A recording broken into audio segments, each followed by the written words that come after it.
Damn. Shh.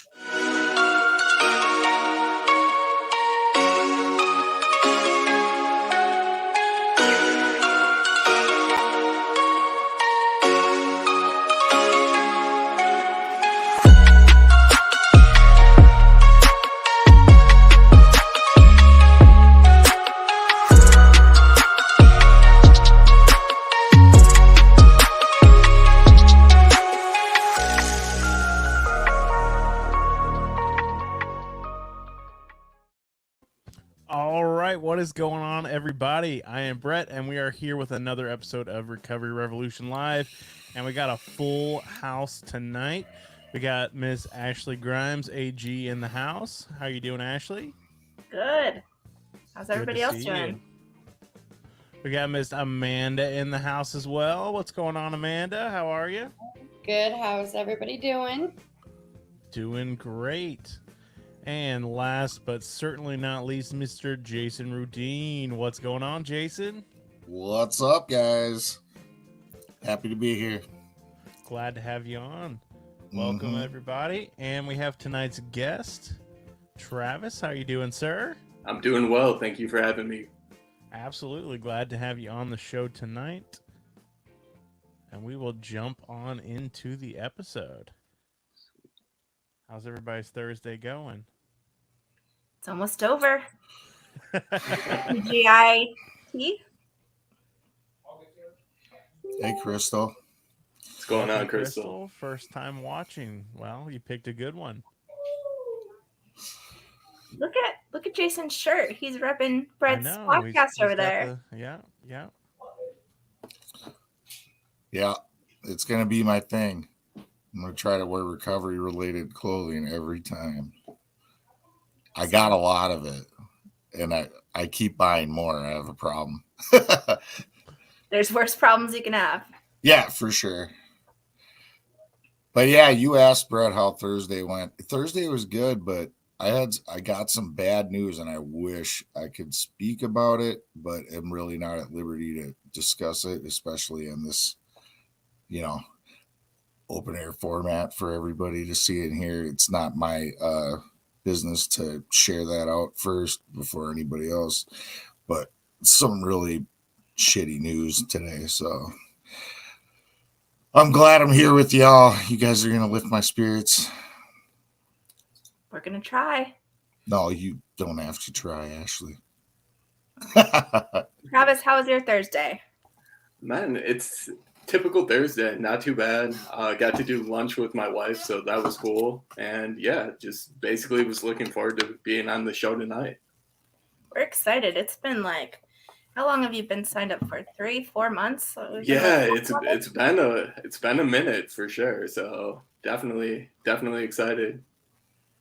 Yeah, let's get right into it. Do you want to go ahead and, tell a little bit about yourself? Yeah. So my name's Travis Sackett. I've been in recovery since October of 2013. I'm also the author of My Life with Karma. It's a recovery memoir and basically the story of my life. So pretty excited. That became a bestseller on Easter Sunday, and I've sold over 2,000 copies so far. That's amazing, dude. Thank you. Appreciate that. Yeah. I got to buy one. I'm not even going to lie, because you sent me the PDF version. So that's how I read it. But gotcha. I definitely want to, tip of the cap to you, my friend, for being brave enough to share your story in that way. And definitely want to show my support. But I kind of want to get it direct from you so that I can get a signed copy. Yeah, we'll get you set up with that for sure. Thank you. Yeah, you're welcome, Jason. And I've read a lot of recovery books, and I'm just a reader in general, and your book is in my top 3. So, I'm not going to, say what my top 3 are, but it's in the top 3. And that's thank you for that. That's huge. Thank you so much. Yeah, that's badass. That really is. We've been she's been mentioned multiple times that JR has wanted Ashley to do a recovery book club type thing. And at one point, like they were trying to get a certain amount of comments for her to like start it, because she like literally knows all of the best like literature, like overall. Like it's amazing. Like I don't know how she has time, because she's like the baddest ish I've like ever known. And she does like all these jobs. She's part of all these different things. She always shows up, like always sweet, beautiful looking, you know, like she's had all this time, and she's a mom. Oh, I just got out of the shower. My hair's wet. Just so Oh, you so know. you can't tell. You look like you See, just that's like, great curly hair. Gotta love it. yeah, see, curly hair, don't care. Right. I just got off a construction site. I work on me and Jason have that in common. We're construction people. That's right. That's why I have tan lines where my safety glasses go. Yeah, I got some burn today. We're looking You at do look pink. I Yeah, haven't been able to read your book yet, and I'm bummed, but I want to. So I'll definitely be ordering one. I appreciate that. Very cool. Yeah, I can talk to you both. You can order directly through me. We'll get you set up. So Yes, Perfect. yes. And I get mine signed too? Of course. Oh, okay. Yeah, I'm all in then. Oh, yeah. The thing I love about your book is it's a different perspective. I mean, everybody's story is their own story and it's different. But, I'd like to hear you tell it in your words, because you're a different type of guest than we've had in a long time, if ever. And your story's got so many different layers, and it's relatable on so many different levels. So yeah, it actually makes it kind of difficult to fully break down, just because, like you said, it's got so many layers. Really, what I aim for in telling my story was just full transparency. Like, if it was something that hurt, if it was something that caused trauma, if it was addiction related, I leaned into it and I went hard with it. I basically just wanted to make sure I could relate to as many people that would read it as possible. And I figured there was no point to shy away. Like, why be meek in these moments when I could potentially reach someone else and help them? So really, like I said, I just leaned into it and went with it. And that was the way I wrote the entire book. well, and your occupation's different, at the beginning than what that's very true. guests are. So you want to tell a little bit about, where you started? Yeah, I can lean into that. So I used to be a police officer. I worked dignitary protection for the Wisconsin Capitol Police. And basically what that entailed was I had to protect the governor of Wisconsin and his family, and then any visiting dignitaries to the state. I did that for about 2 years. Loved most of my job. Like, that was coming out of the police academy. That was my dream job. That's what I wanted to do. I wanted something in protection. I grew up in a home where my father was abusive, verbally, physically, and I really wanted to be able to make sure other people were safe. And I looked at that as, with the governor, why not the head of the state, the one that is supposed to be such an important lawmaker? Let's make sure he's safe and he can do his job, or her, but he at the time. And yeah, just really, really loved what I did. And I know, like, as your story, as you started telling it, it was opiates and, pain medicine that, how did you start, on your journey with, active addiction, and how did you find recovery? Yeah, so I was really big into powerlifting too while I was protecting the governor. Basically, if I wasn't at work, I was in the gym. I qualified for Worlds in Las Vegas in, I believe, 2010. And I was just working out, trying to put on more mass, trying to gain more strength, and really just get set for Worlds. One day I was in the gym, bent over just to get ready to do a deadlift, and something popped in my lower back. I wasn't sure what was going on, but it felt more than just muscular. Like, I could tell it was structural. Didn't think too much of it.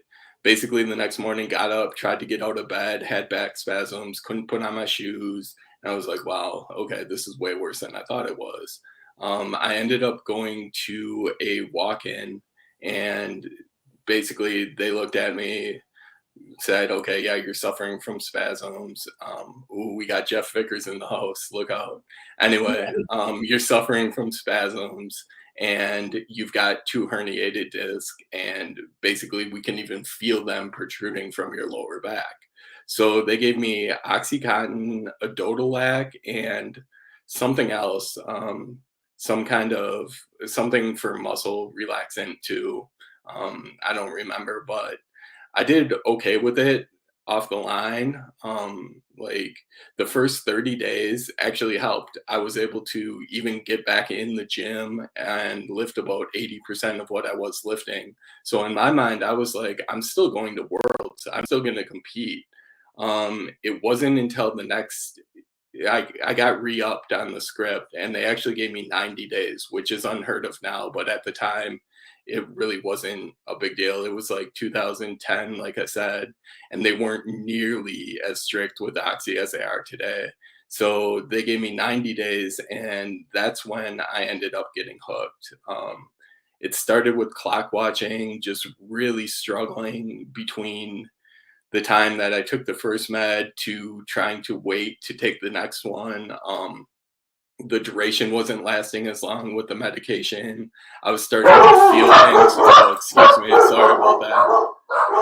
So I have 2 dogs too. Anyway, and yeah, it was just really rough. So basically, I tried to fight through it, tried other medication, and nothing worked. So it was basically Oxy or bust for me. Yeah, I can identify with that. The withdrawals are awful if you don't take meds. Depends on if it was instant release or, extended. Yeah. Hang on 1 second. I'm sorry about that. No, you're fine. Actually, to go off what you I 100% agree, and it was crazy because the I guess dealers that I had at the time, especially when kind of took off, they had fast acting and the release, and it was crazy because the the released one, the long lasting one, was you didn't get that same high from it. So I tried to avoid those. The only time that I wanted those is if I couldn't get anything else, just to avoid the withdrawal. But the fast acting, the regular Oxy, it was my addiction went from I don't want to say 0 to 100, but it was it went from 0 to 50 over an amount of I don't know, 6 years. And then all of a sudden, as soon as I got with Oxy, it went from taking 4 or 5 milligrams to snorting 300 milligrams at a time, multiple times a day, within a month and a half, 2 months tops. I mean tops. I mean, it was insane. But the more you use, the more the withdrawal, the worse it gets, the more frequent you want to use. And back then, 2010 is when I had my first C-section, which is when my addiction started. And like Travis said, they were pretty, flex about giving out, opiates then. That was before they cracked down really. And like he said, now it's unheard of. But when I had my C-section, they gave me a 60-day supply, which actually lasted the first time. But the second time I ripped apart and of my C-section, had to get another script. And they gave me a 90-day prescription then.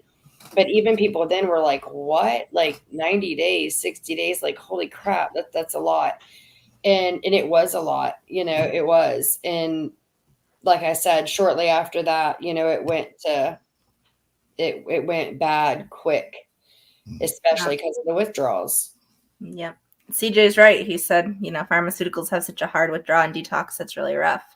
So yeah, definitely.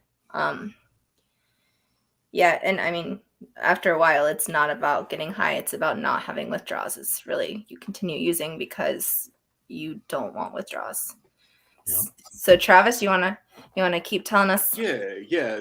So on top of that too, like being in law enforcement, so we had this thing called fit for duty. And basically you have to show up to work in a certain condition to be able to perform your task is really what it comes down to. And I was not fit for duty. The only way I could show up and actually perform my job was with the oxy. So that was another thing for me that kept driving me back to it because I was like, look, I have to work. I have to make a paycheck. At the time, I had a wife, she had a horse, we had a house, so I had a mortgage. It was like, I didn't have the option of not working, um, which really put me under the gun in the sense that it was basically even if I didn't want to take the drug, I still had to. Like there weren't other options. My only other option was eventually talking to a doctor and them telling me, "Look, you're going to have surgery." Is really the only thing that was going to correct my problem. So from there, moving on, basically I got cut off after that next 90 days and really struggled. Like I had no idea what I was going to do in terms of once the script was not being given to me. What I ended up doing was a guy that I worked out with at the gym. I turned to him. I knew that he was able to get steroids and potentially other, who knows what else. But basically, one day I just had a very open conversation with him and said, "Look, I was on this med. I got kicked off. I need it. Can you get me anything?" And he said, "Sure. It's probably going to be veterinarian grade, but it will get you by." So I ended up going from oxy to some vet grade.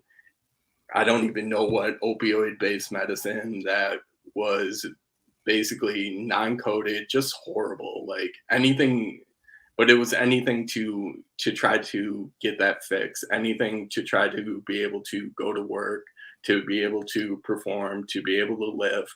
I was just like, okay, if it's gonna help me, I'll try it. So I remember going from oxys, I got up to like probably 8 to 10 a day to the vet grade stuff just didn't cut it. And I was taking anywhere from like 14 to 16 pills and usually crushing them, snorting them. And then I take a couple orally and I get through maybe like 2 hours of my day and then I'd have to repeat. And that was just the way that I got by. And to be honest with you guys, I thought it was normal. I was like, look, I didn't really see the issue with it. What I saw was me just struggling and trying to get through it and not really having an avenue where I could talk to someone else, not really being in a position where I felt like I could share with anyone and just isolating and using. And that was what I did for about 6 months. Over that time period too, I actually began stealing to support my habit. So here I was working in law enforcement and then also stealing to support a drug habit. Absolutely insane. Yeah. I think we all do things, that we wouldn't normally do in active addiction. And, we've all done stuff that we're not proud of. Oh, for sure. Yeah. I mean, I think pretty much anyone who's struggled with addiction can say that. Like, looking back, there's so many things. And like I said, I put them in the book. Like, whatever it was that I felt I needed to tell other people, I made sure they heard it. And that's basically why I'm here today, too, just to share my story, to be transparent and let people know, too, that addiction does not discriminate. Like I said, I was in law enforcement. I never thought I would get caught up. And before I knew it, I was so deep in it that I couldn't turn to anyone I was working with. I basically was lost. So what do you think saved you? Honestly, at first it was karma. So in the height of my addiction, I rescued a dog and I ended up naming her Karma. Essentially she was tied to a tree at a drug house, and my dealer gave me a call one weekend because he knew I liked dogs and just said, "Hey man, I don't know if it's a boxer, a pity, what kind of dog it is, but it's been chained up to this tree for about 2 weeks. The owners don't seem to give a shit about it. Like, and he said, if you want to go check it out, they'll probably just give it to you. Like, and I was like, all right, I'm not sure I necessarily want to take on a dog. I mean, I could barely even manage my own life at the time, but I went out to this house and saw, sure as shit, the dog was chained to a tree. There was a food bowl, but no food in it, like no water dish, anything like that. So I ended up going, knocking on the door, and no one answered, but someone like kind of peeked through the blinds, and I was like, all right, so someone's here. And I just told them, look, I'm here. I'm interested in your dog, and basically nothing. So I went back to the car. I was going to leave, and I figured if I leave this dog, she's not going to make it. There's no way that she is going to have a chance. So instead of going home, I went to a hardware store, got a bolt cutter, and came back, ended up cutting her chain, and through some careful negotiation, took her with me. So that's how I got Karma. And then she just became my ride or die. Basically, when I was having cravings, instead of picking up, I used to take her for long, long walks. Like I said, she was a boxer. She had a ton of energy. So we would knock out 2-3 miles easy. And I would just tell on myself. I would be like, look, this is what I'm craving tonight. Like, this is what I'm stuck on, and basically have these conversations with her. And even though she didn't talk back, it gave me a chance to kind of think it out and sound it out and push pause. So I wasn't immediately picking up, calling a dealer. I was thinking of something outside myself. And that's really like what got me on the initial path to recovery, was her presence and just spending time with her and watching her recover. Even though I was on a backslide, all of a sudden, like, this dog is becoming this wonderful companion, just this awesome animal. And I wanted to treat her with the best life I could. Hell yeah, dude. You know, I think I loved when you said a little bit ago, when you were talking about how, like, you can go from, like, you know, I'm doing this narcotic, you know, because it's prescribed, and, you know, you would have never did it probably before that. And then you literally got to the point where you're like, I will do anything. I'll try anything, you know, and then it's like, I will do anything to get more, you know. And it's just crazy how that happens, you know. Well, how we just change so drastically as a result of this shit, you know, the dependence that it lays on us. It's crazy to me. And now you have a dog that's dependent on you. Yeah. It's just like, man, that's a lot. Well, the thing that I heard when I was listening is you're telling the dog, like you said, you were telling on yourself, but Yeah. the dog never judged you. You could tell the dog whatever you wanted, and that dog was going to love you because you saved her. You fed her. You were taking her on walks. You're giving her love and attention. So it was kind of like it was acceptance. So you could be yourself, and you didn't have to hide. And I feel like a lot of times that's when we start to recover, is when we don't have to hide from the shame and the secrets. Oh, and actually, you hit it right on the head, because, too, there was so much shame and guilt. Like, it took me, and that's part of the reason why it took me until 2021 to publish my story, because I still felt that inside. Like, I would look at the things that I did, and the morally, I guess, things that I was morally opposed to, that while in active addiction, I was, like Jason said, I was all in. I was like, okay, I'll try this, or I'll do this. Like, I mean, me working as a law enforcement officer and then stealing, it didn't make sense, but it was a means to an end, and the only kind of way that I saw I was going to be able to get through it. So I don't know. Overall, I think whenever it comes down to addiction too, our brain chemistry gets so hijacked. Like we get so used to the chemicals and what they do for us. And all of a sudden too, we get addicted to not having physical pain, at least in my case, to not feeling and to being able to be like, okay, I can perform was for me, it was nothing short of a miracle. It was like, all right. And that's the way I looked at the medication at first until I developed that relationship with it and realized how much it was taking from me. Like I never thought about it until all of a sudden I was so deep in it. I'm like, this is literally taking everything from me. This is taking my morals. This is taking my career. It's taking the relationship with my wife. And the only thing that it didn't take, to be real with you, was karma. And I was fortunate enough to have her through it all. So eventually, what I ended up doing was one day, after all sorts of legal problems and basically just my career falling apart, I got arrested at work, taken and booked in the same jail that I had been an officer in the same county, same community. So it was horrible. So once I was booked and released, I decided one weekend I was just going to detox myself. I was like, look, I'm going to roll the dice on this. I don't want to feel this way anymore. And I would not recommend doing what I did, but I did it because I really, at that point in time, I was like, I don't care if I survive this or not, but I want to at least try.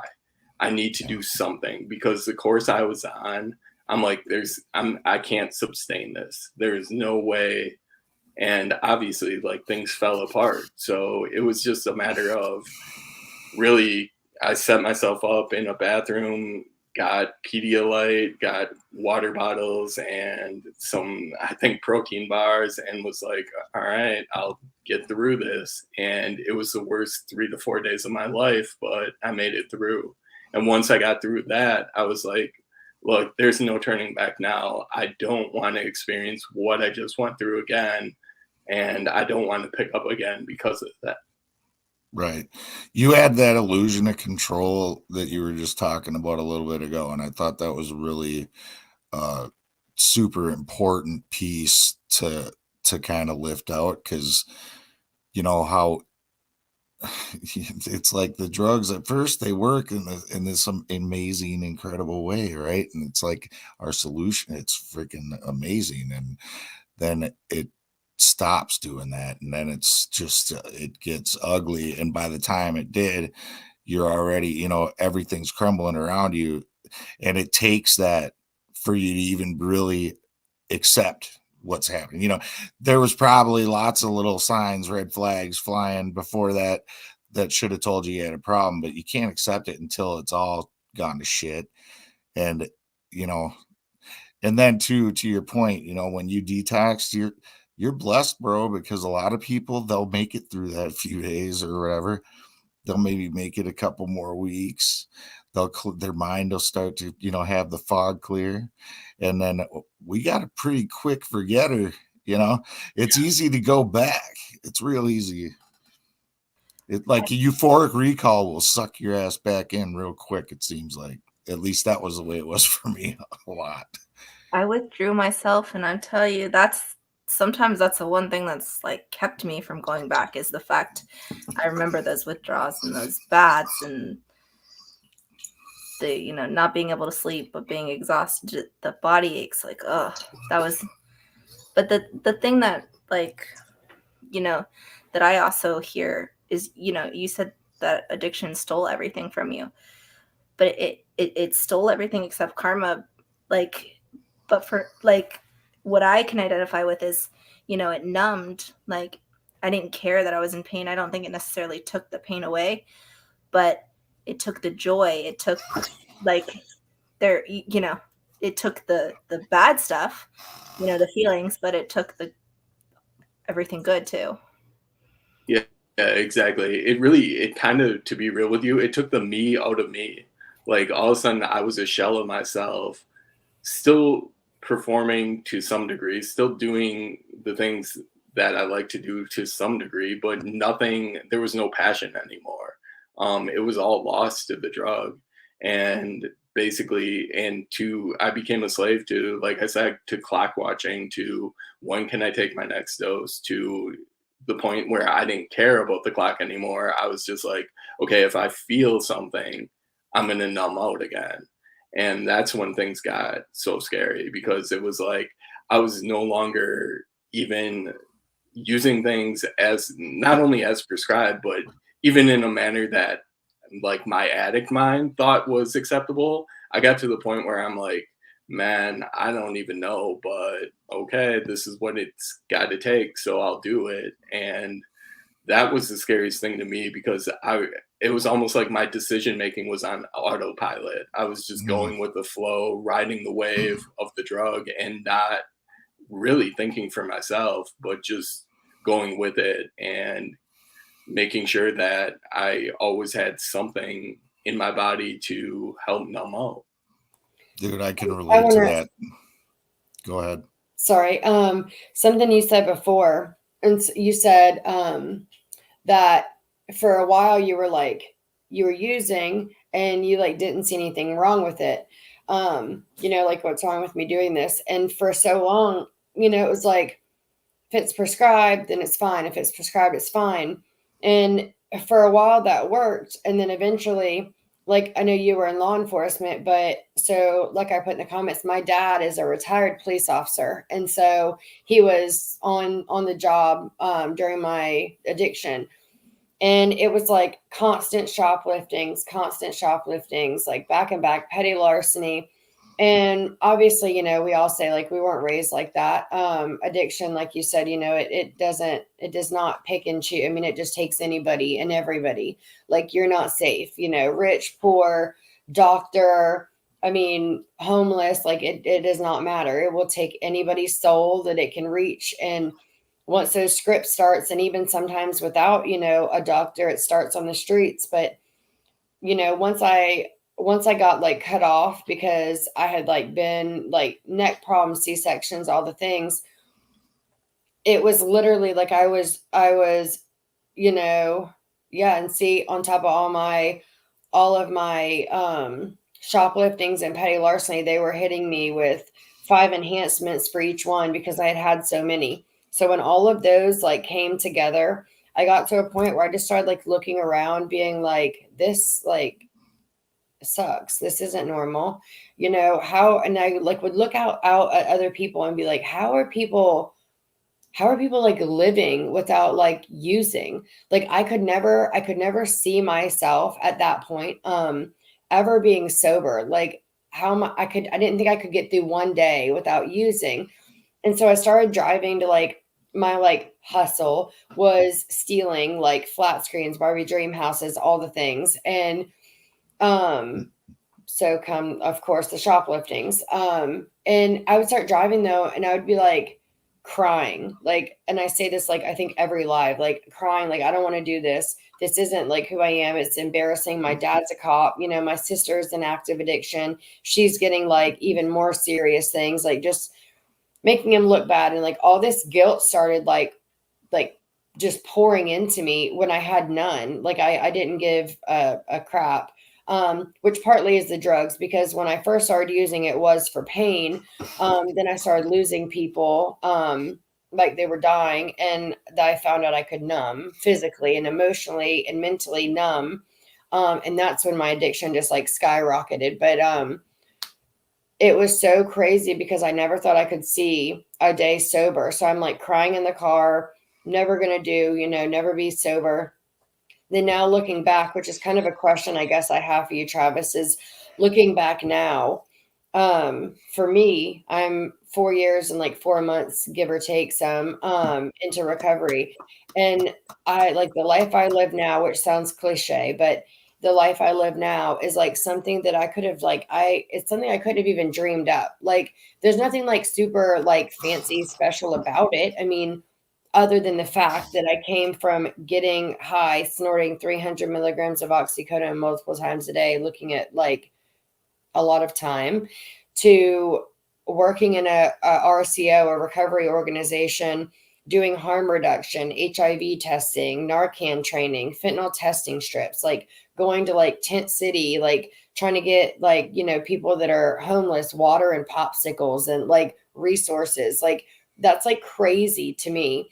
So, but I didn't start, so I wasn't in law enforcement, you know. So my question that I'm getting to is you starting as law enforcement, and then thank you, Jason. And then going from like law enforcement to like your injury to using and addiction, stealing, getting booked on the like, you know, same place that you like were putting people into jail, you were getting put in jail yourself. All of that coming together.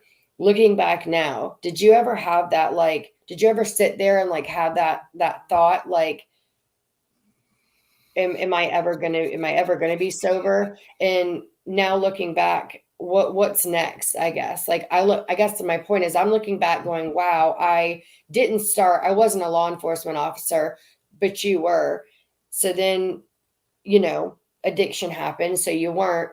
So now is it like, are you like kind of blessed for addiction like happening because it's taught you and like put you into this, and like you're helping people in such a different way, but just as important ways, you know, you're still, you know, that hero, you know, kind of thing, because your book is clearly reaching a ton of people, which is amazing, and I just give you props for it. But I guess where are you now with that? Like what's next? Is law enforcement even an option like at this point? Oh no. So I mean that career field is completely blown up to me. Like I ended up getting 2 felonies total from my time in active addiction, and basically that was enough to make sure I'd never be in law enforcement again. Well, plus you lost all respect for the field, right? Pretty much. I mean, you talk about in the book. Yeah. To be completely honest with you, yeah, I did. I really, from some of the things I saw and the way I was treated, and it it really it made me kind of look at law enforcement differently. Like I still look at the people that go and do that job with great admiration, because I know it's a shit job in most cases. It's not everything it's cracked up to be. It's not what they tell you in school. It's not nearly glamorous in any way, shape, or form. And a lot of the times you're dealing with people on their very worst day.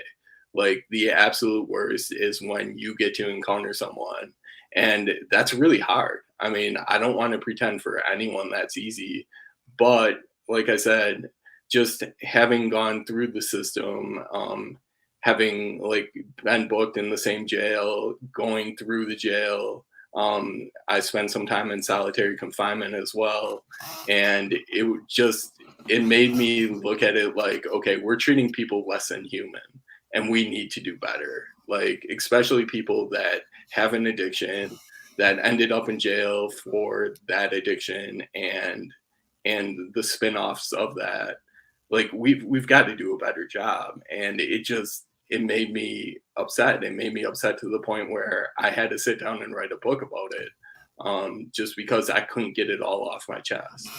Anyway, to go back to the question though, I mean, basically what I've done is I've learned to really love and care about people again.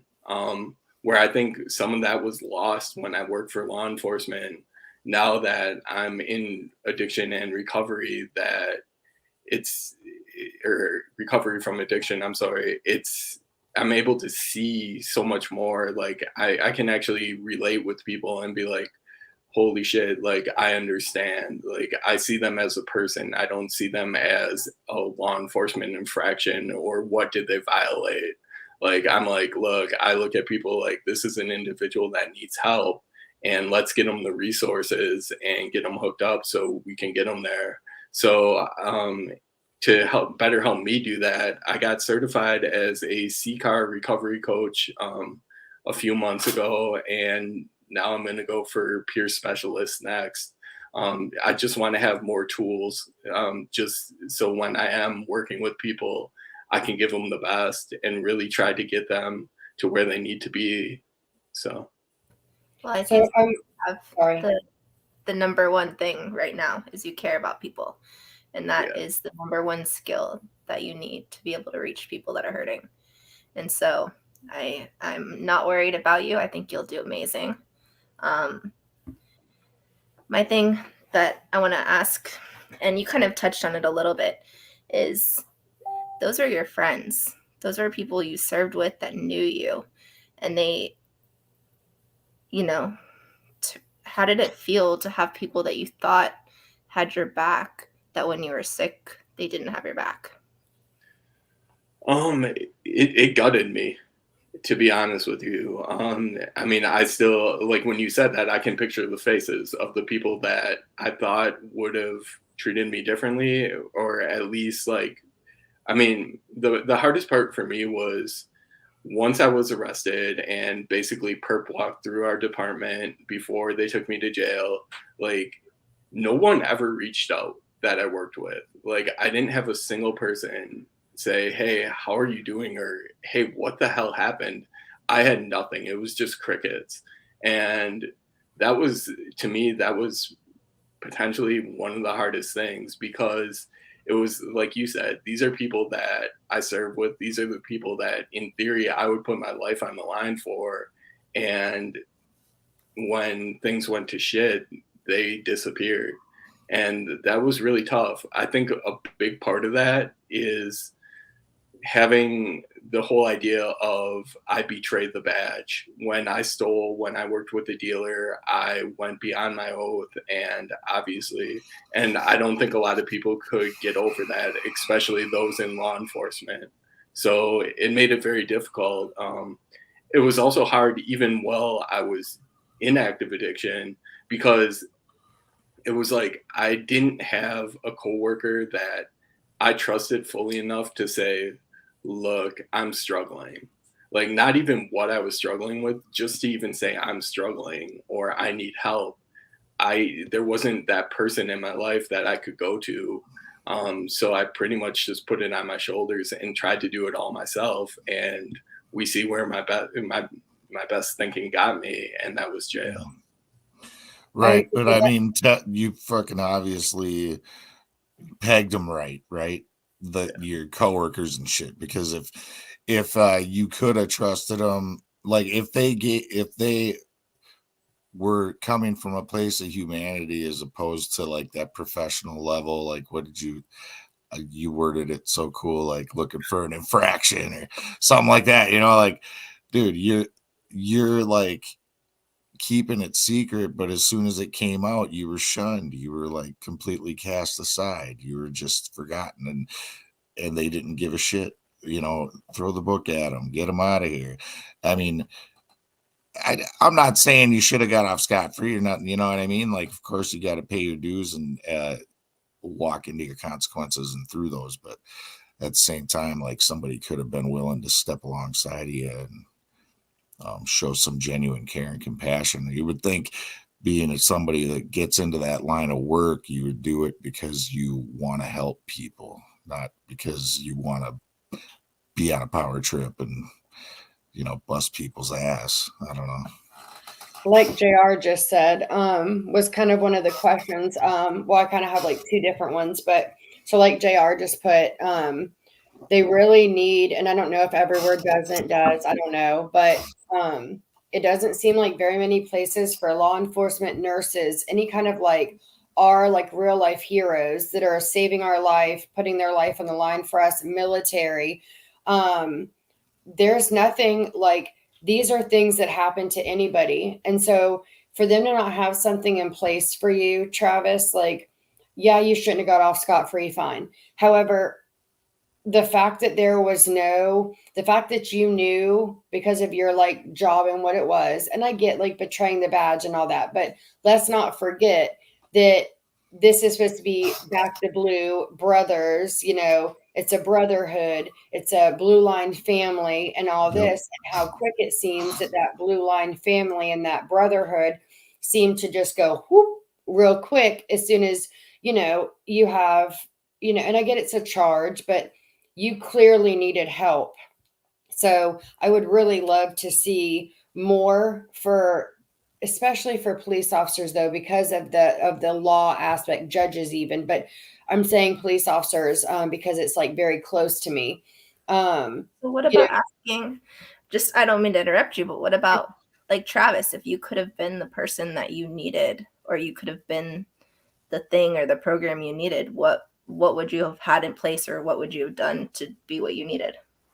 Well, I think the biggest thing is like knowing your resources and like just what's in your community. I mean, as officers, we're so tied into the community itself that we know what treatment facilities are available. We know what the options are.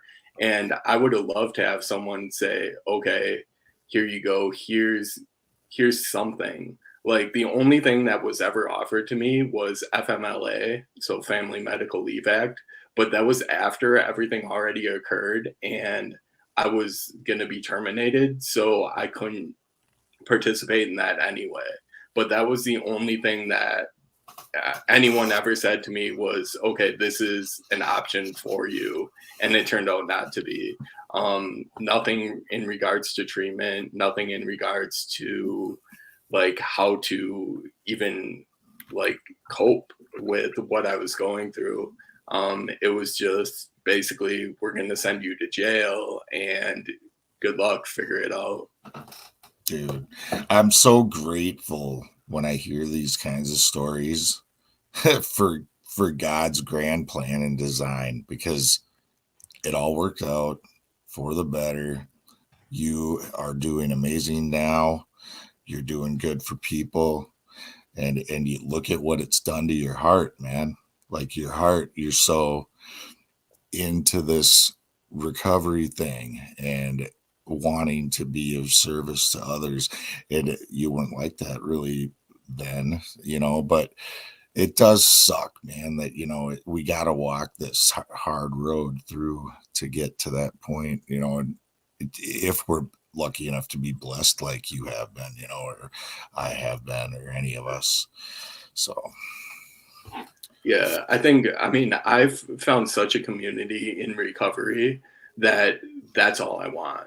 And that's what I want to give other people. Like where I didn't have that community in law enforcement, now I do have that. And it's like, look, anyone that wants it, I want to be able to share that with them and help them find it. It's, to me, that's my new calling. That's what I'm here to do. That's what my book's here to do, is to really just kind of make and put recovery at the forefront, but also say, look, because when you enter into recovery, you give up so much. Like you give up old friendships, you give up obviously your addiction, you give up so many pieces of your past, that I want to look at people and say, look, even though you're giving these things up, you're really substituting.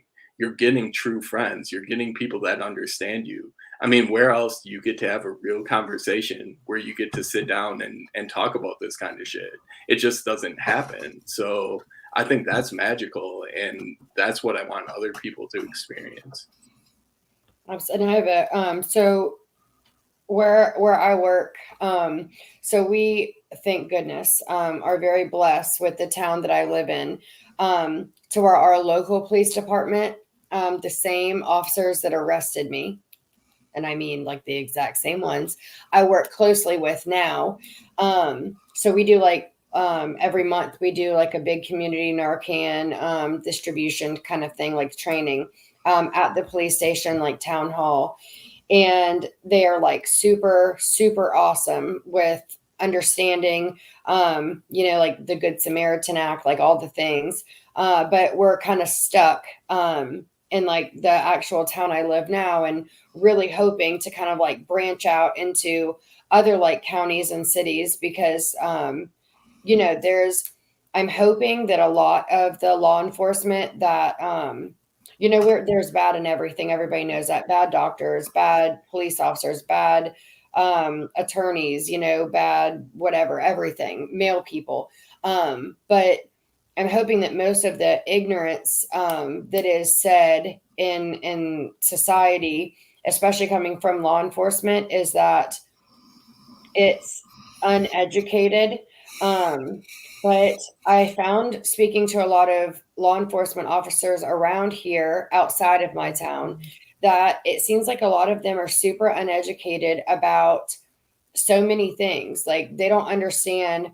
A lot of them haven't even got to the point where it's like, I don't know, like that it's not a disease, it's a choice, all the things. But so my question is, do you now work with any, and I know that there was like damage done, so I completely understand. And I'm sorry to keep like going back to law enforcement, because you were like obviously so much more than that. So far more than that. But I think a lot of people are just interested and, intrigued about the law enforcement aspect. It's kind of that like grab and snatch to get attention. So do you work with any like police stations? Do you know like what do they carry Narcan? Do you know like what their like harm reduction is? Are any of them more educated now because of what you've been through? Is there any way that you see being in law enforcement in your past that, and now going through addiction and now going into recovery, that we could as like citizens get law enforcement to understand, connect with us better? Well, that's a lot to unpack, to be real with you. So basically, on my end, I have not really tried to rekindle those relationships. I still live in Madison, so same community. I've really just kind of turned the opposite cheek and gone as deep into recovery as I can. That being said, I know that at least our campus police, UWPD, does a great job with working with the college students and being prepared, having Narcan, having things like that, going through training. I'm not so sure about City PD. I don't want to speak on that because I don't know either way. So it's been hard for me, because as much as I do now and want to reach back out, part of me still feels like, okay, I'm looked at as a piece of shit in that community, and that people just haven't necessarily gotten over it. I recently, like 2 months ago, returned to the Capitol, so the same building that I worked in when I was doing dignitary protection, and spoke there on a panel for recovery. And I had one of the officers that I used to work with come up and talk to me afterward, which was cool. And I figured one is a victory. It's a starting point. So that's basically the interaction that I've had. Yeah, dude, just do me a favor and keep an open mind as you move forward, bro, because I'll tell you right now, I've been shocked at the doors of opportunity that have opened before me because I kept walking this path of recovery, man. And God has worked out some really crazy scenarios that I would have never dreamed up in a million years. So you never know. You never know what could happen. You just don't know. And you don't know who's listening. I mean, there could be somebody right now that's struggling, that's in law enforcement, that needs to hear what you have to say, or there could be a sibling, or, and you might never know that your story touched them, but by sharing, you open the door for somebody else to be able to ask for help, possibly. And the fact that, you, again, with the police, law enforcement, people don't realize that it goes that deep, So a lot of people feeling like they're so down on themselves, and they're thinking just so negatively of themselves, and they're just trash. They're just this. It's very humbling to know that, and it's unfortunate, of course. I wish that, I'm not going to say I wish that you wouldn't have gone through addiction, only because you're making a huge impact and bringing so much awareness, and you're very inspiring. However, I will say that I really wish that you were not treated the way you were, because that's more of a betrayal than anything you could have done to them personally, is my personal opinion. But I think that you coming on and you writing and you being so open about your law enforcement, past, it really shows people that this is not a choice always. Like this, it is a disease. This affects people. And thank you, Brett, and by shaming people to stay silent, and by not having places to go, and by not knowing resources, and by not just being a person to understand that people go through different things, and sometimes you might not understand them, but the last thing you should do is judge them, because you never know when it's gonna hit close to home. Those officers that treated you badly, unfortunately, half of them, and so on and so forth, judges, yada yada, they might not understand until it hits close to home, and it might already be close to home and they just don't even know it yet. So unfortunately, until that hits, they might not understand. But I 100% think it's on your time. I think you're a amazing person. I think you're strong. I mean, you're resilient. Your courage to come on and tell your story, especially bringing the law enforcement aspect into it, is, I mean, insanely, like, I hate to say heroic, but I mean, it is, because that's a big piece of your life and your story that you're putting on the line. But I think that it's doing far more good than it could ever do harm. Because I know a lot of people and officers, like Ashley said, families of officers, people, like I mentioned, that just think that they're pieces of crap because they're an addict, not realizing that, there are attorneys, there's doctors that go to the MAC clinic, in all sorts of, like, all recovery aspects. So, I mean, I just, round of applause for you for coming on and just being so open and out there, with everything that you're doing. Because I truly feel like you're changing the, I hate to say game, but you're changing the recovery, the outlook on recovery, just by saying what your past position was with law enforcement. Yeah, it changes the narrative. Absolutely. Well, I want to hear about somebody that had your back all the time. So can you tell us a little bit more about Karma? Because that's a soft spot for.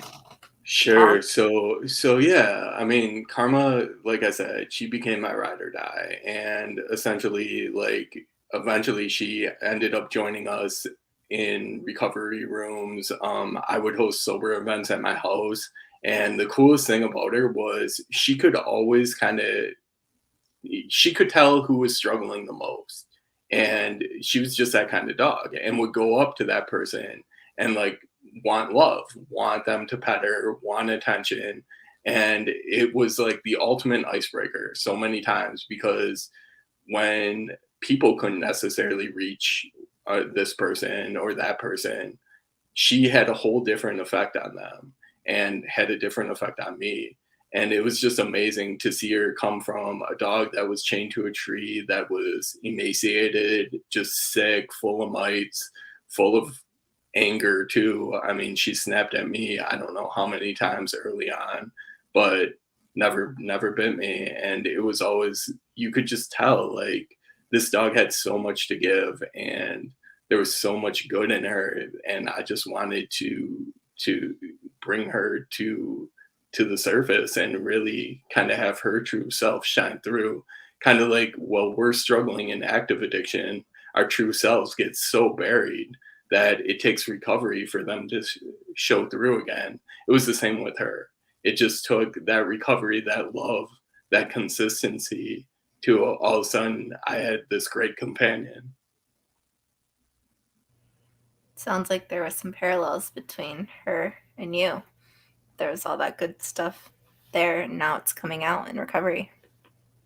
Oh yeah, definitely. I mean, like, just that experience and having her in my life made me a better person, and it really made me think outside myself, which I think is another thing too. In recovery, we get so caught up in the me that we start forgetting about the we. And I think once we start looking at we and how we interact with other people, how we communicate, how we conduct ourselves, then all of a sudden it's like, holy shit, there's this light bulb that goes off, and things get easier, and all of a sudden conversations get easier and things become more real, and it's this snowball effect, but it's such a great thing. And that's what I love about recovery. Yeah. I wonder do you think, so what are your thoughts on, maybe because karma has been such a like huge aspect to your recovery? And I have well, don't laugh, but I have a Rottweiler who's like 150 pounds, and my kids named her Princess.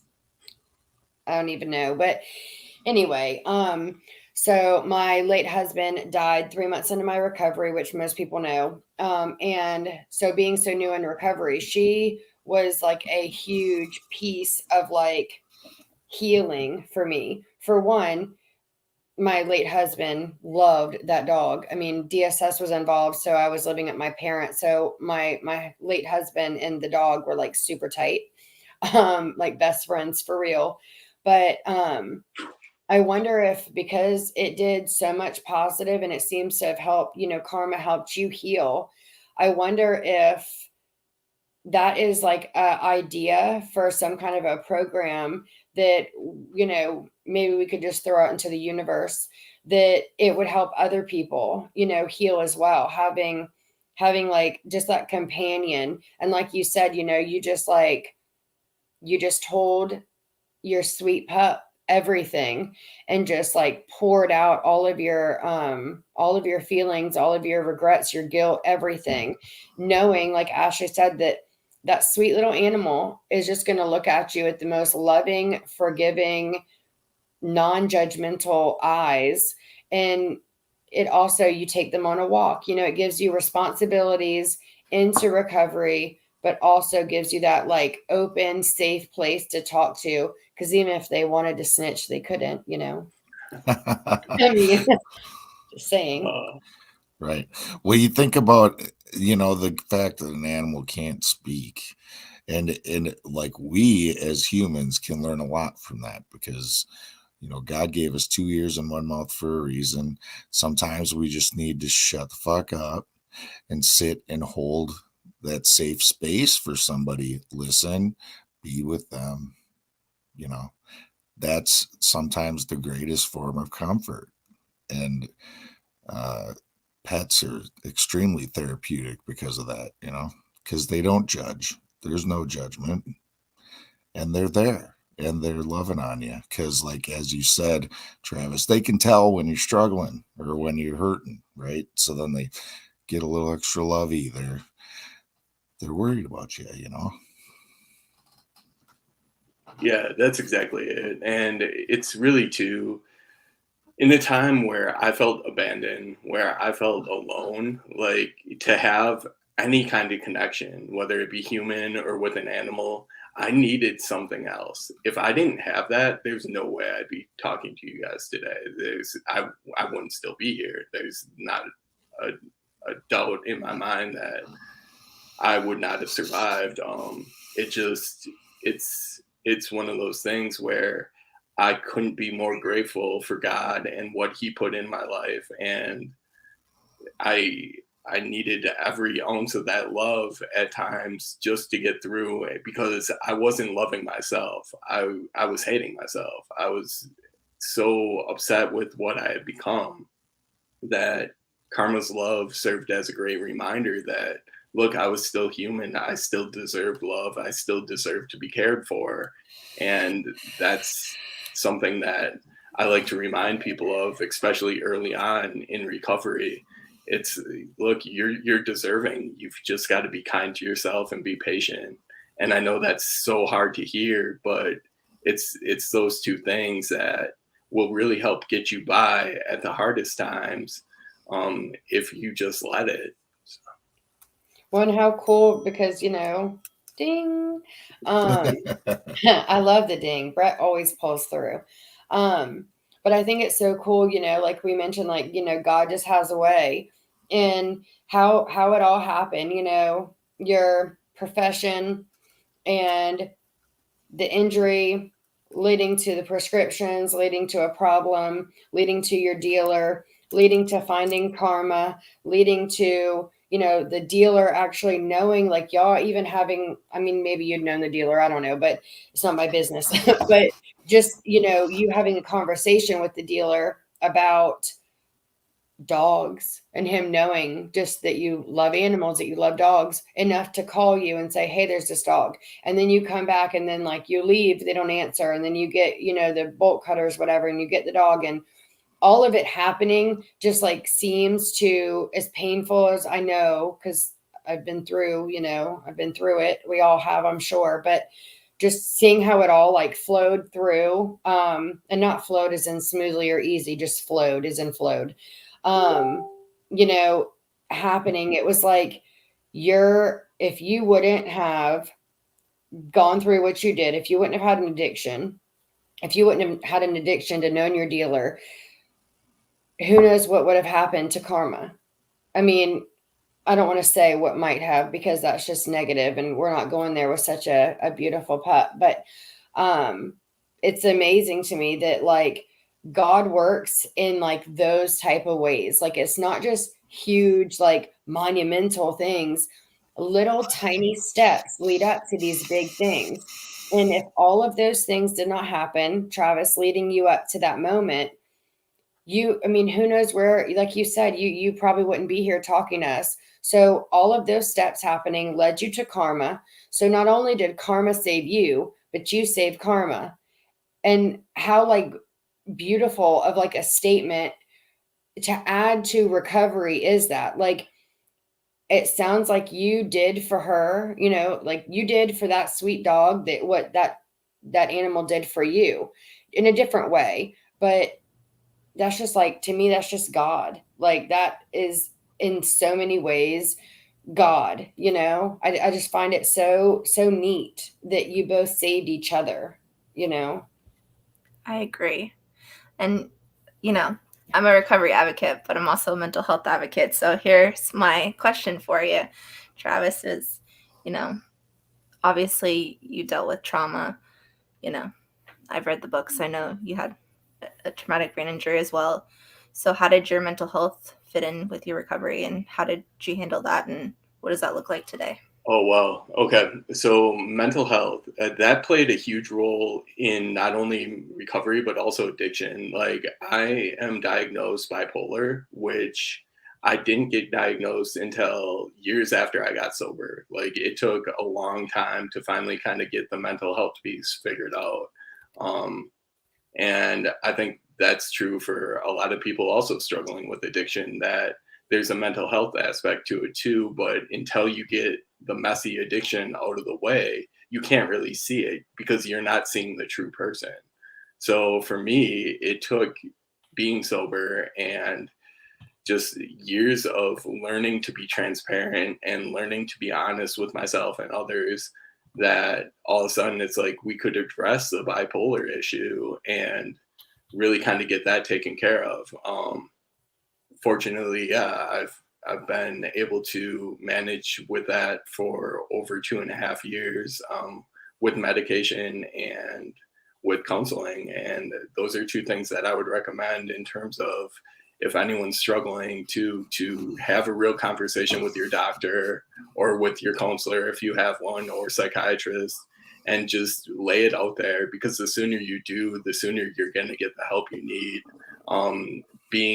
Trying to man up, trying to say, okay, I'm bigger than this, or I can handle this on my own, is not going to get you to where you need to be. At least in my case, it never did. So yeah, it was really kind of learning to be comfortable with myself, and then comfortable enough to say, these are the areas where I struggle in life, and this is what I need help with. So would you say that most people struggling with addiction, would you agree that they most likely also have a mental illness, like with that like a dual diagnosis, like both things? Obviously you can't fix one and not fix the other to be successful. Is that something like you kind of stand behind, or how do you feel about that? Yeah, that's definitely something I stand behind. I mean, I think a lot of addiction too, like when you look at anxiety as a piece and why people use, like why people drink, I mean, one of my very close friends just told me the other day, he's like, dude, I've always drank because I like the person I become when I drink. I become more sociable. I don't care what other people think, and I lose my anxiety. And we had to have a very long conversation about, well, you can lose it in other ways. You don't have to drink to have that occur. And it was like a light bulb went on for him. And then he's like, well, tell me more about that. And basically, I just told him what works for me and my anxiety. But overall, it was really kind of like, okay, if I've had this occur, if one of my good friends and other people I know, people in recovery, have these dual diagnoses, and it seems like one of the problems gets taken care of, but not necessarily the other. It's like we've got to get people on track to saying, okay, let's work this all out. Let's get everything out on the table. Let's show all our cards and say, okay, how can we best treat this person? And it's going to be different for everyone. But I think once you get addiction kind of out of the way and taken care of, it makes it easier for people in the mental health profession to do their job and to step up, because there's no longer a chemical that's playing its role. Yeah. And I agree. I think we should stop for a second, though, so substance use disorder is a mental health diagnosis in the DSM-5. So every single person with a substance use disorder has a mental health diagnosis, just to be clear. Wow. That's pretty awesome. That was one of like the biggest things I feel like, for sure. I mean, I want to say almost in like all 4 years like of my recovery, honestly, but I maybe won't jump that far, but I feel like that was one of the, when that came out, like the DSM-5, like recognizing substance abuse disorder, like it just like, it was like a huge sigh of relief of like, someone is listening, because it was like we were fought on that so badly. Like I have had so many, like, I'm not going to say arguments, because hard conversations lead to people being educated. However, it's very difficult when like, you know, something in like your heart, soul, and like what your like lived experience, and then someone's arguing with you about your own lived experience. But when that came out, it was just like, I just wanted to share it everywhere, because it just felt like we just jumped like so many steps ahead just to have that recognized, you know. I was so thrilled and excited that it doesn't seem like that big of a step, but it really is. Just having that recognized as a mental health, you know, just to have it even mentioned with mental health. I feel like for so long they tried to like separate it, and it's not separated. Like, you know, Travis mentioned the anxiety and like social anxiety and not wanting, like not feeling like you're that happy go, you know, social person without drinking or using. And some of that's like once you drink and people say, oh, you're so fun when you drink, you know, like that gets into your head. And, you know, and I remember feeling that way when I was using opiates. It was like, I felt like I was far more like, I don't know, I want to say like successful, but like I was just like in it to win it. Like I was more focused. I was, you know, more energetic. I wanted to do more when I was using. But if, you know, it really wasn't that different than before I ever started using, other than the fact that I was physically, emotionally, and mentally numb. But the DSM-5, you know, that coming out, I just really respect everybody who had a part in that. Well, and we all didn't just like start using substances because we just felt like it. It was a coping mechanism for something, like whether we already had anxiety or, you know, undiagnosed bipolar, or for me, major depressive disorder, or, you know, like there's a million different reasons that we use a substance to cope. It's just an unhealthy coping mechanism.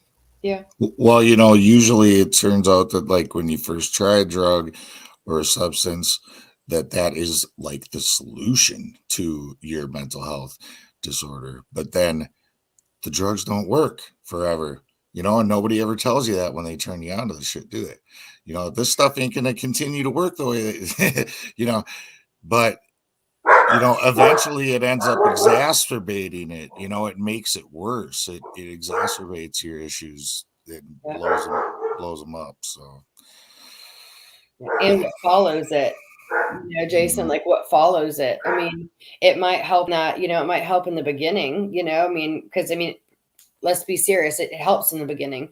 But once it builds, Right. it starts taking, those friends and that social, you start worrying about so much other things, stealing money, ripping people off. So those people that thought you were so fun when you were high or drunk or whatever, intoxicated on whatever, substance, now you're robbing them, now you're stealing from them, you're stealing from their grandma or whoever, Right. you're committing crimes that you would have never done. So you wanted to do these substances to be a funner person, a more productive person, whatever.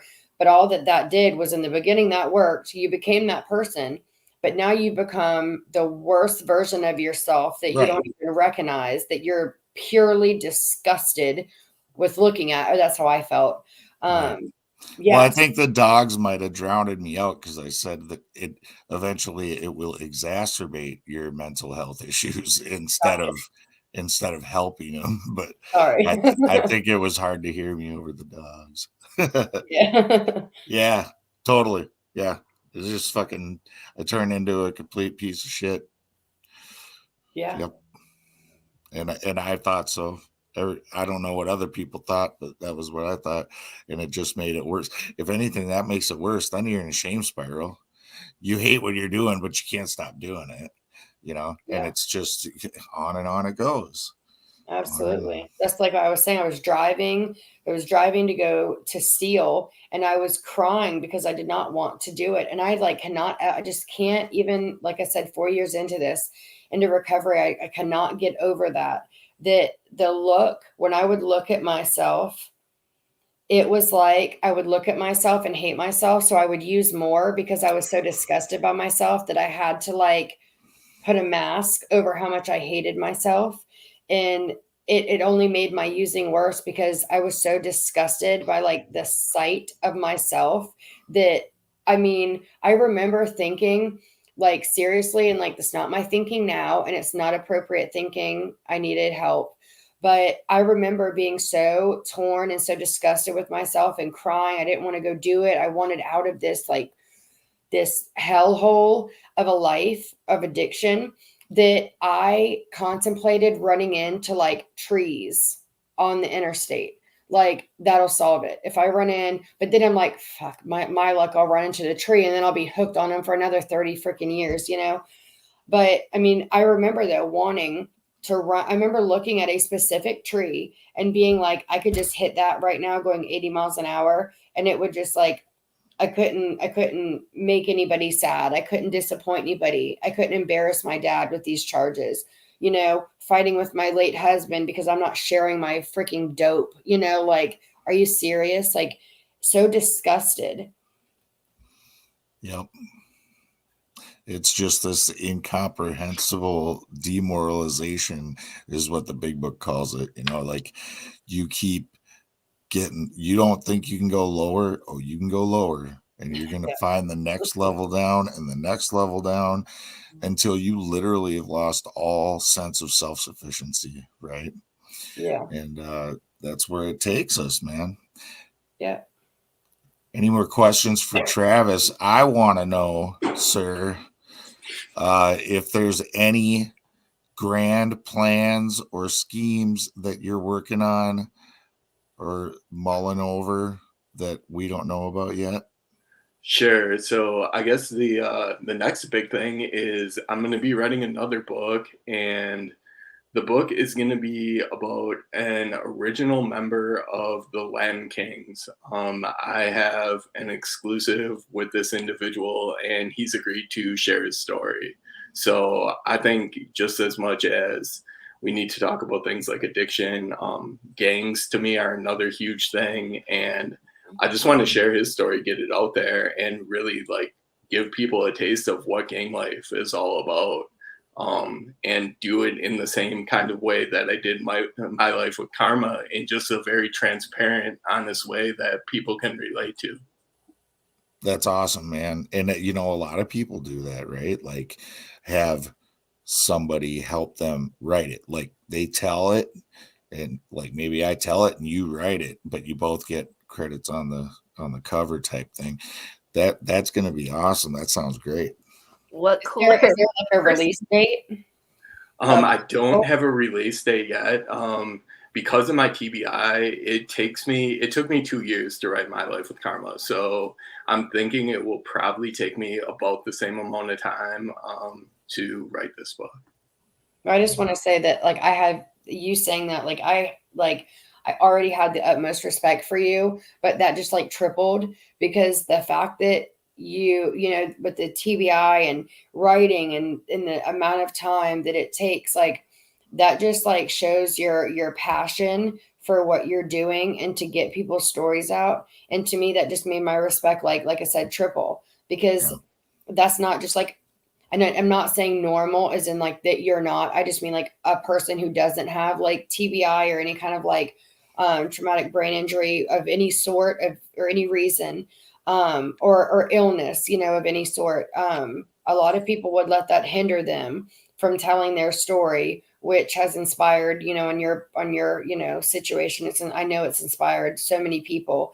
And telling his story is going to inspire so many people, and maybe even show people the way out, possibly, or that at least there is a way out and it's possible. So I just want to give like so much more, you know, your resilience is just absolutely over. I don't even like, not inspiring is not a big enough word. So that's really, really cool. I just want to give you props for that and like so much respect. Hell yeah, dude. And let me just throw this out here. The word perseverance is defined as doing something despite difficulty or delay in achieving success. You, my friend, you persevered. It's awesome. Well, thank you, Jason, and thank you, Amanda, too. I appreciate that so much.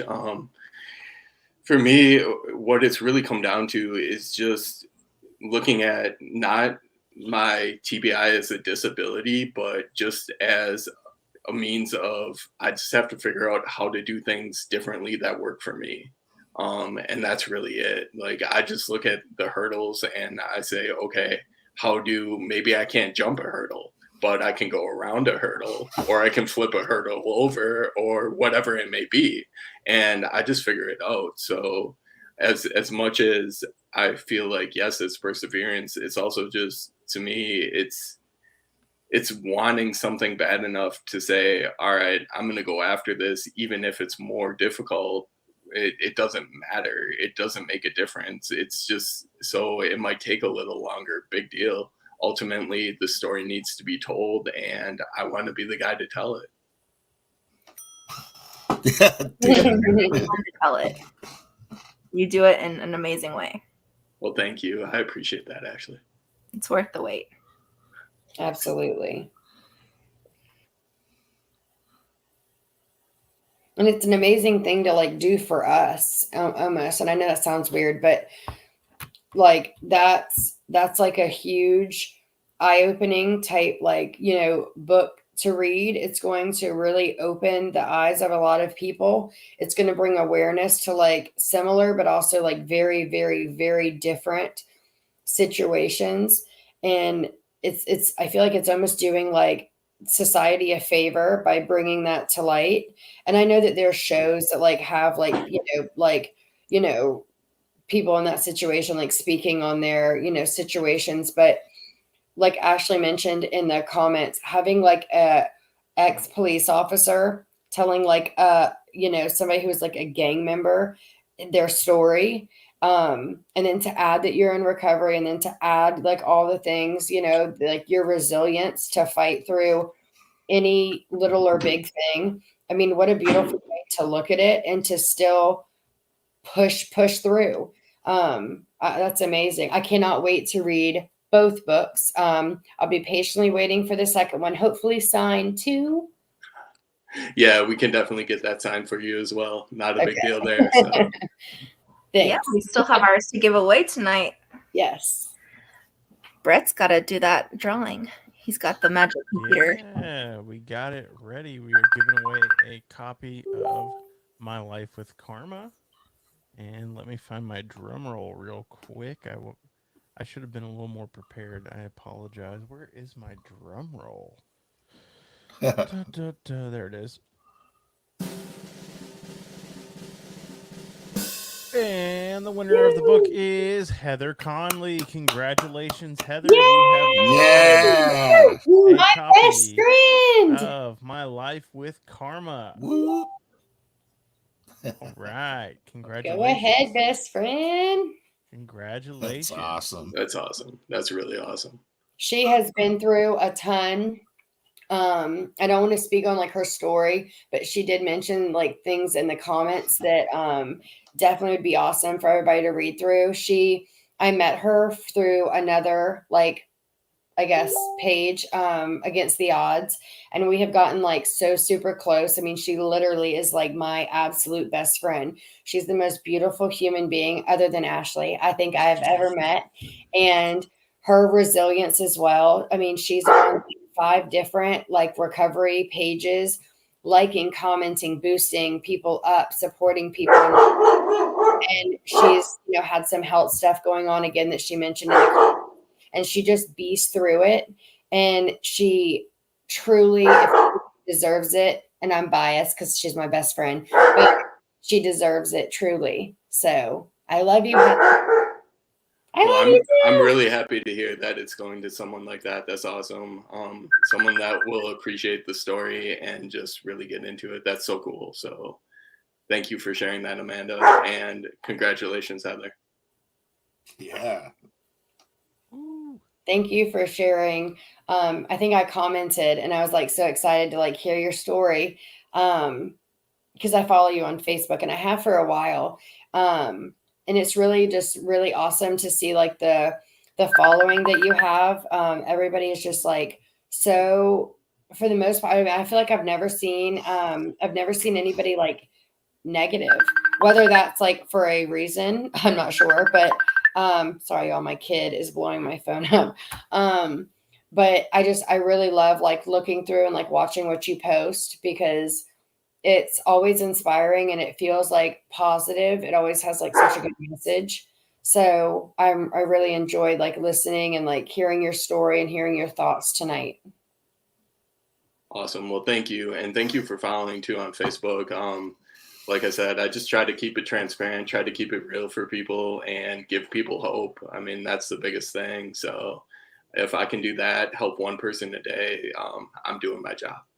Oh yeah, and dude, don't forget, because I read your book, and remember, I tried reaching out to see if you would let me interview you on the Way Out podcast, and you were like, "I already did it with Charles," which I fucking knew because it was I was CC'd in the emails you guys were sending, and that's how you ended up sending me the freaking PDF file. But I must have been having a brain fart that day, and then look at what God does, man. He gets these guys to call me up and ask me if I'll come on as a new host for this show.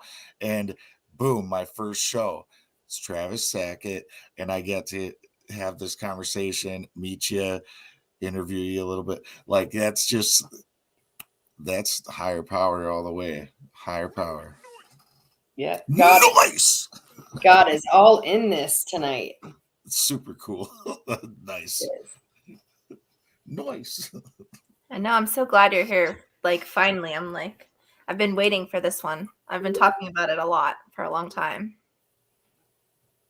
Yeah, this has been one that's I've had marked on my calendar for a long time. So I love what you do, love what the group does in general, and how you guys just all have each other's backs. It's awesome to see. I mean, there's such cohesion, and I think Jason is going to be a great addition. So way to pick that guy up. Well done.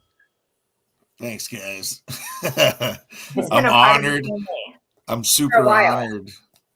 He's just official now. You guys said I was the only. I was the only one that they could agree on. And I was like, I am honored. Thank you.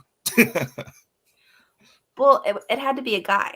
Like we have a lot of co-hosts that are like girls, like as our additions. So we needed a guy because Carl, that was kind of, he's got a new job and he's very busy and he hasn't been around, and we needed another guy around. Another guy. I'm grateful I'm a guy.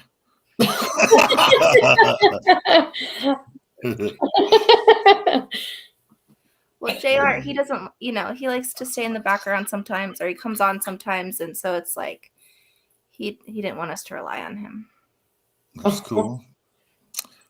Still love you, Carl. We all love Carl. Oh yeah. We never stopped loving Carl. I never even got to meet Carl. He's a figment of our imaginations, it feels like lately. But it does. I've been co-hosting. I mean, this is what, like the 5th or 6th one that I've co-hosted, if I think about that, and I've never got to meet him. So he's going to have to at least jump on and like say hello. Yeah, he's or see you later, like at least. I'll add him on Facebook. That'll be as close as I get. Yeah. That's okay. He used to call me a lot, but he doesn't anymore. So I still talk to him at least once a week. JR probably talks to him 3 times a week. JR talks to everybody. I don't know how he has so much time to talk. I know he's religious with it, like in a positive way. But I'm telling you, like I started like messaging him about like smart recovery and like all these things, and like he always gets back to me. The vet court stuff. I mean, he really does. Like he has his hand in so many projects. I don't even know like how he like keeps up with all of them. It's amazing, but.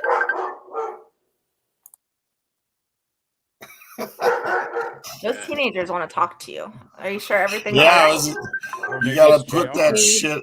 You gotta put it on silent. I have it. That's what's so crazy is it literally is on. It's on mute. Like, see, it's on mute. But it's calling from your messenger, probably. So the one that you're on. Oh yeah, because I'm on Facebook through my computer. That's why it's ringing through the computer. My gosh. Okay. Good, Brett. Got her. Listen, y'all. So before we call it a night, Travis, is there anything else that you want to share with us, or any? To be real, I mean, I think I got most of it out, but I mean, honestly, for anyone early in recovery, especially, I mean, for me, I think connection is key. So do the best you can to reach out and make those connections. I mean, it's such a we community, and once you're willing to open up, people are going to help you. They're going to want to help you and want to see you succeed. So it's really just a matter of opening yourself up, being transparent, being honest, and letting other people and God do his work. And what did you say earlier, man? You said get out of the me and get into the we. It's magic. Yes. Exactly, Jason. I love it, bro. If you haven't read it, you need to get your book, My Life with Karma. It's on Amazon. I think I posted the link in the comments a few different times to Amazon for his book. Yep. So if you haven't read it and you need a book, I'm giving you a recommendation. Get the book. Thank you all again. I appreciate that. Thank you for putting it in the comments too. That's very cool. I just shared it again. It's fire. It's fire. See? Thank you for coming tonight. It's been amazing. This is like, I'll be honest, I'm an introvert. So like when it's show day, like there's a lot of times I'm like, oh, gotta wait till 8:00 because I'm in Eastern time. Then I'm exhausted because Thursdays I had a meeting at 1:30. I had a meeting at 5. I had a meeting at 5:30, and then this was at 8. So I'm like, all right, one more meeting. And it's like, but this one, like, I've been excited about it, like, since, like, for, like, days. So I was, like, excited to come on tonight, and then excited, Jason and Amanda, and I'm always excited to see Brett. So, But doesn't that recovery talk just get you pumped, Ashley, or what? Well, I'm always like grateful that I came at the end, but like Hell yeah. sometimes it's just like, oh, the live thing and have the camera and it's like, Yeah. and My then sponsor, I'm just like, oh, Yeah, I've my never heard sponsor, you talk this oh, much.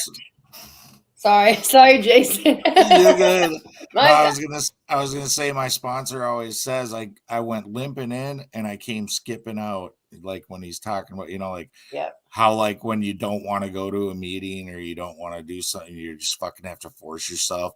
Those are always the best ones, right? Like the ones that you just are like, oh, I'm so glad I came, Absolutely.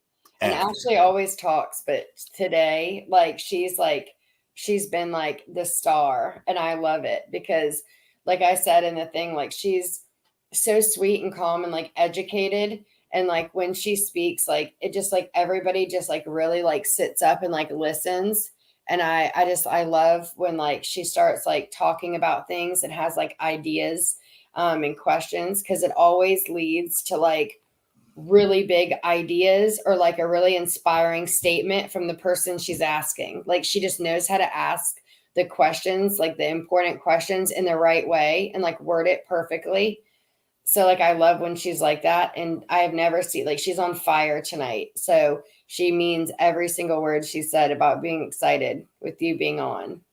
Sorry. Well, that's so cool. No, and even her DSM-5 drop, I was like, well done, girl. Yeah. Because Right? I was thinking, I just couldn't pull it. I was like, oh my gosh, what is that book called? I mean, it's on my shelf, but whatever, doesn't matter. So very cool. Yeah, guys, I thoroughly enjoyed this, and I'm gonna be real with you. Like, I am an introvert as well, and it is hard for me, like, to do these, like, because I get all up in my anxiety beforehand, and like my immediate thought is I always want to bail. Like, it will be clicking down clock time, and I'm like, oh my gosh, what can I make up? What can I come up with? And then I just force myself to do it, and it's always great. But I get myself so worked up. It's hard, man. So that's still something I'm dealing with. So I totally get it. Thanks for pulling through, man.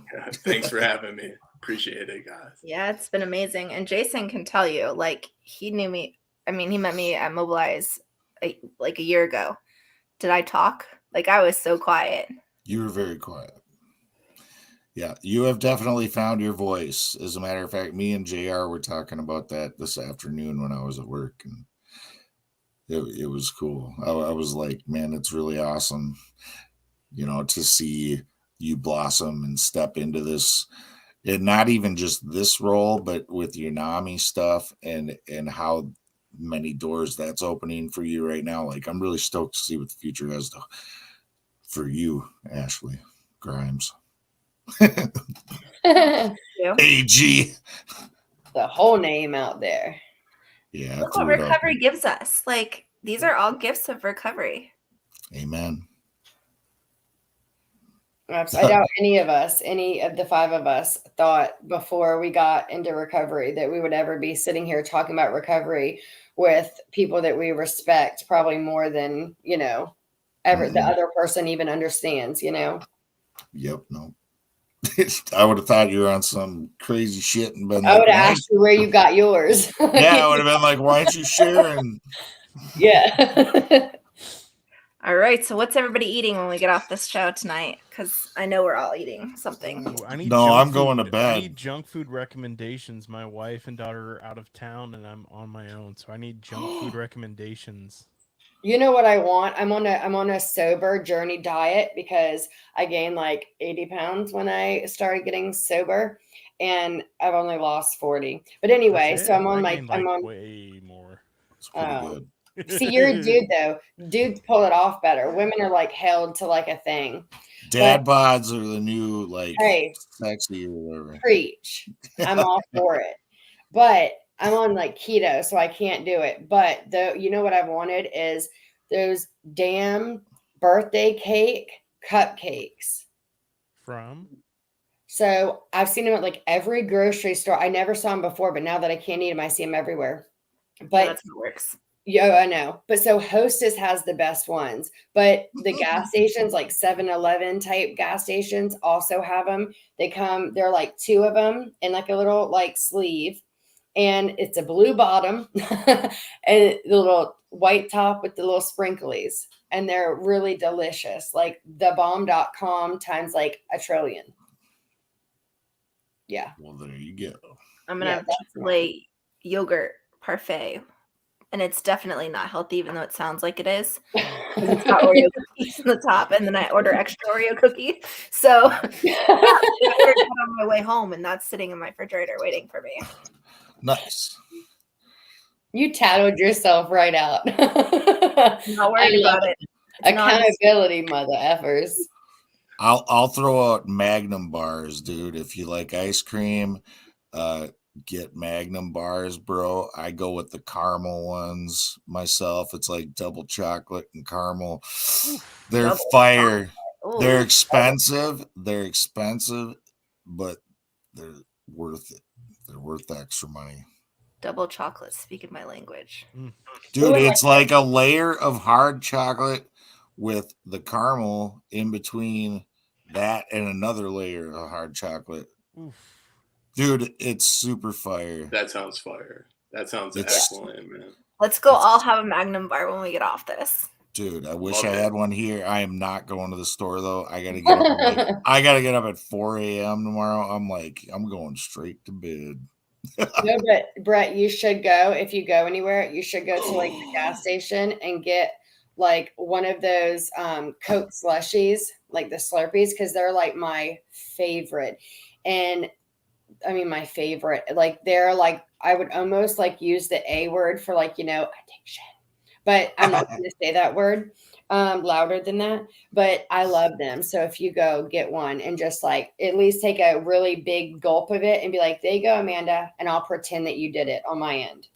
You could feel free to deliver whatever junk food you would like to my house in Florida. Yeah, I'll just make that quick 12-hour drive. Dude, try that pistachio gelato, dude. Jeff, I concur, sir. I concur. Oh my All right, God. let's go eat. Sounds It like was a plan. great seeing y'all tonight. Thank you for being here, Good night, Travis. Yeah, thank you again for having me, everybody. Really appreciate it. You guys put on an awesome show, so thank you so much. It was a great time. Yeah, great to meet you. Yeah. Brett, are you you going to guys- close us out? I would love to close us out. I just gotta find the right slide. He barely first, 'cause I even can't- spoke the whole time. He was like on mute. He always does it. I know. Not always. Not always. You guys had it covered. Yeah. You guys got it. I'm ready to go. Time for chicken nuggets. That's my new closer. My little John clip.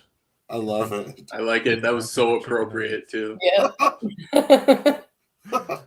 Well, thank you for everybody that tuned in tonight for Recovery Revolution Live. Thank you, Travis, so much for coming on. We really, really do appreciate it, man. And congratulations again to Heather on winning that copy of the book. We will be back again next Thursday night live on Facebook and YouTube with another episode and another guest. If you guys are watching us on YouTube, please be sure to subscribe to the channel. Turn on your notifications so you know when we go live every Thursday. And if you guys would like to send us an audio message that we can use on the show, you can do so at the link on your screen, speak-2.us/RRL. And you can leave, I believe it's up to a 3-minute message, and we can play that on the show. If you guys have questions, comments, concerns, praise, adoration, anything like that, you can leave that there for us, and we can use that for the show. And yeah, be sure to pick up your copy of My Life with Karma. The links are in the comments, so just scroll and find those. Amanda was gracious enough to put those in there for us, so be sure to get your copy of Travis's book, and we will see you guys next week. Remember, progress, not perfection.